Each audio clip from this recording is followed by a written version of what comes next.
Thanks, Acting Speaker, and I rise to contribute to the Building Legislation Amendment and Other Matters Bill in 2024, and I want to commend the Planning Minister on bringing this bill forward, but also there's a lot more to come, and as the Premier said in question time, there's many announcements to happen very shortly, so this government will be delivering on our building plans.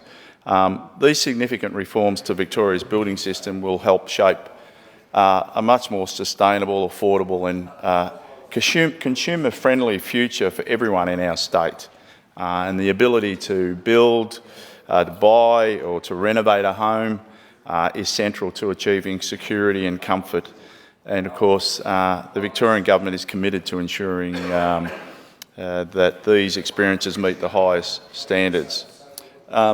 The government is in the process of introducing a series of reforms to ensure that, whether you're building your dream home, making renovations or buying property, you can do so with the confidence that your investment is safe.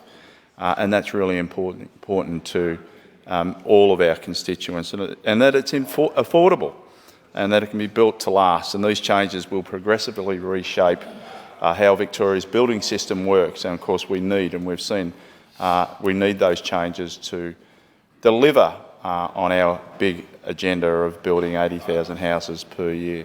Of course, the amendments make key changes to existing legislation, specifically the Architects Act 1991, and that was a fantastic year of the Mighty Hawks who won the premiership that year.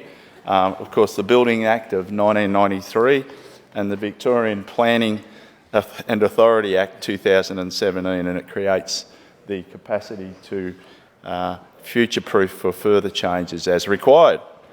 Of course, go Hawks, yes, the member for Morwell, thank you.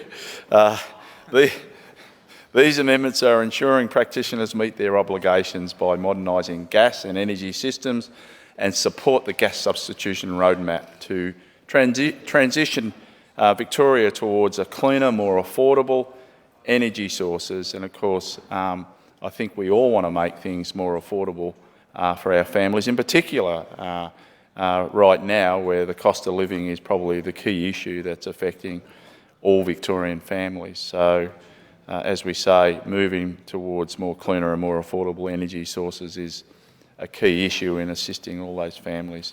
Certainly by streamlining the operations and governance and making legislative processes more efficient, supports practitioners and the regulators alike.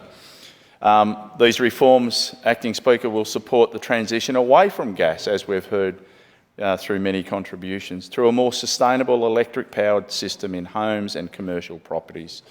Of course, it helps reduce the cost of living, as I've referred to, and it promotes renewable energy. It also contains a requirement that gas space heating systems at the end of their life are replaced with efficient, cheaper to run electric alternatives.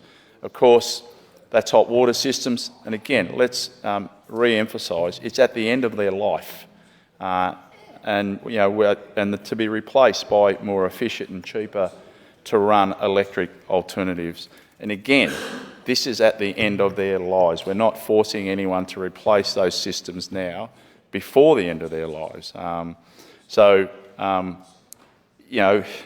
When you get a system that becomes faulty or a hot water system that starts to leak and you've had it for a number of years and you know that it's probably more expensive to be repaired than what is being proposed here is that you replace it with a more efficient, cheaper run electric alternative.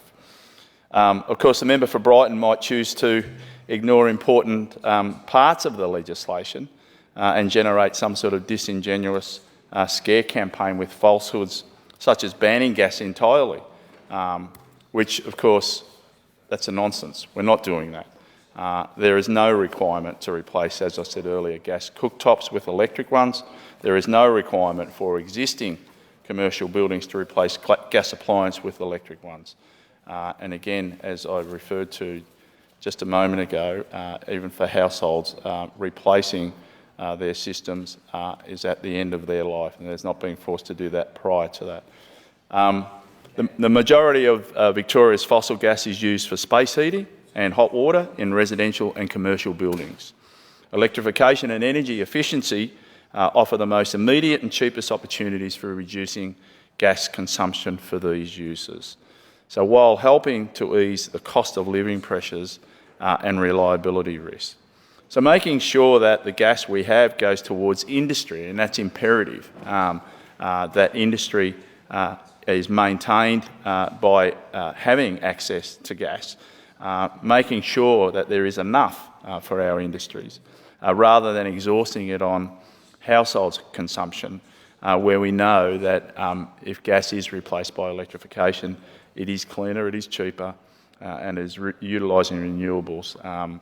So that's the transitional arrangements, again, at the end of life of their particular systems. Acting Speaker, it's worth also pointing out that the level of NIMBYism coming across the chamber is pretty astounding. The abject denial of climate science, and the whole rejection of even the idea of losing your gas stove hub is embarrassing.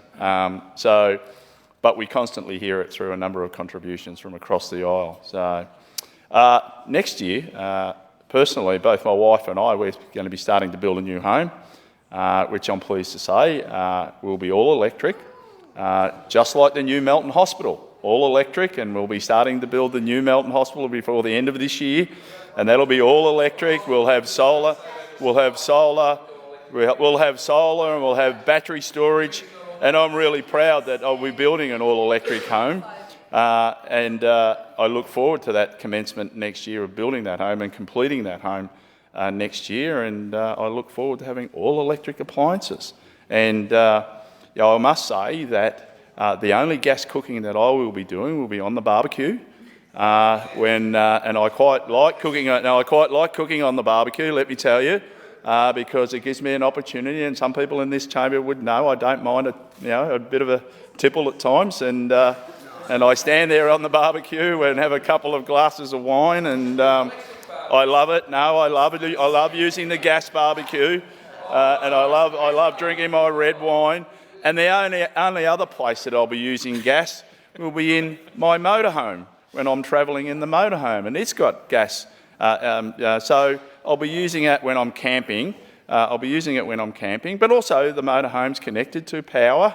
So there's a lot. So we've got not only gas jets, but we also have electric jets on the stove in the motorhome. So that's great. And I know my friend, the member for Laverton, mentioned her Thermomix, and which is interesting. But I can get the same joy out of my barbecue and out of my gas stove in the motorhome. So I have no idea what a Thermomix is, but anyway.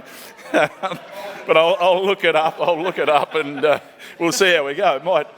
Can you drink a couple of glasses of wine with a Thermomix? I don't know, but I might try it. I might check with Hastings. Oh, yeah. All right, it'll be in the recipe book. All right. So, but look, we're supporting Victorian families to get off gas. But that's not just what this bill's about. Clearly, as you know, renewable energies, solar, wind, are really important. We know in the western part of the state we've just opened up the biggest wind farm in the southern hemisphere out near Rokewood, and also there'll be a big battery. And my understanding is that wind farm will be able to power up all of the regional households across the state. Which is amazing. And as I say, and we'll continue to do that.